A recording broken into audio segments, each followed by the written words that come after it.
یہ بتائیے سویر سے لے کر کے دوپہر تک سکرین کے آگے بیٹھے رہنا کہ میں نے میچ دیکھنا ہے، تو 3 گھنٹے لوگ وہاں گزار دیتے ہیں. تو اگر مجھے شوق نہیں ہے تو میں کہتا ہوں یہ اکتا نہیں جاتے، لیکن ان سے پوچھیں تو وہ کہیں گے آپ بھی ذوق ہیں، آپ کو اس ذوق اور اس لذت سے آشنائی نہیں.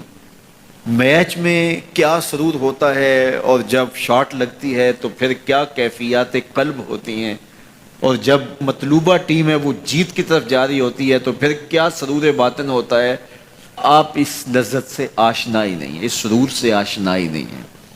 تو آپ کو اوکھا لگتا ہے 3 گھنٹے بیٹھنا، لیکن ہم تو دھوپ میں کھڑے ہو کر کے گراؤنڈ میں بھی دیکھنا پڑے تو ہمارے لیے مشکل نہیں ہے. تو جس چیز کا شوق ہو جائے تو وہ چیز مشکل نہیں رہتی، وہ آسان ہو جاتی ہے.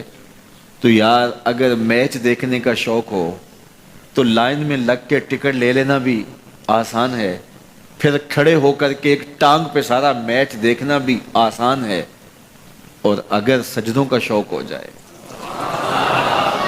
اگر دین پر عمل کا شوق ہو جائے تو پھر یہ کیا مشکل ہوگا.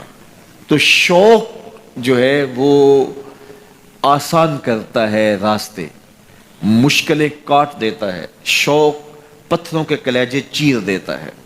یہ شوق کی کرشمہ سازیاں ہیں، یہ شوق کی کرامات ہیں کہ وہ پتھر سے نہر کھود کے لے آتا ہے. تو شوق ہی جستجو کو کامیاب کرتا ہے اور وہی منزل تک پہنچانے کے راستے فراہم کرتا ہے. اقبال نے کہا تھا کہ عشق کی ایک جست نے کر دیا قصہ تمام، اس زمین و آسمان کو بے قرار سمجھا تھا. تو سمجھا تھا زمین سے لے کر آسمان تک یہ سفر کیسے ہوگا، لیکن عشق نے ایک ہی چھلانگ لگائی اور آسمانوں سے اوپر چلا گیا. تو عشق کی جست پہاڑوں کے کلیجے بھی چیرتی ہے اور کوہ و غار کی زندگی بھی کاٹ لیتی ہے. تو محبتیں عجیب ہوتی ہیں. تو یار محبت تو کرکٹ سے ہو جائے تو وہ آپ کو 3 گھنٹے بٹھا دیتی ہے، اور اگر دین سے ہو جائے تو پھر تو کیا کہیں. جب بھی آپ کسی دینی اجتماع میں جائیں کبھی شغل کے لیے نہ جائیں، ٹائم پاس کرنے کے لیے نہ جائیں، صرف ضرورت کے لیے، مقصدیت کے لیے جائیں. اور جہاں جائیں وہاں اس نیت سے بیٹھیں کہ یہاں سے جو خیر کی باتیں سنوں گا اس کو اپنی زندگی میں اتاروں گا، جذب کروں گا اور ان پر عمل پیرا ہوں گا. اور جب آپ کی یہ کوشش اور عادت بن جائے گی، اللہ آپ کے لیے عمل کرنا آسان کر دے گا. جو شخص یہ آرزو رکھتا ہے کہ میں دین پہ عمل پیرا ہوں، حضور کے فرامین سنے ہیں اور ان کو میں اپنی زندگی میں اتار لوں، تو اس کے لیے مشکل نہیں رہتی، اس کے لیے آسانیاں ہو جاتی ہیں. فَسَنُيَسِّرُهُ لِلْيُسْرَىٰ، اللہ فرماتا ہے ہم جس کے لیے چاہتے ہیں اس کے لیے آسان کر دیتے ہیں. تو مشکل کام بھی ہو لیکن اللہ آسان کر دے تو وہ مشکل نہیں رہتا.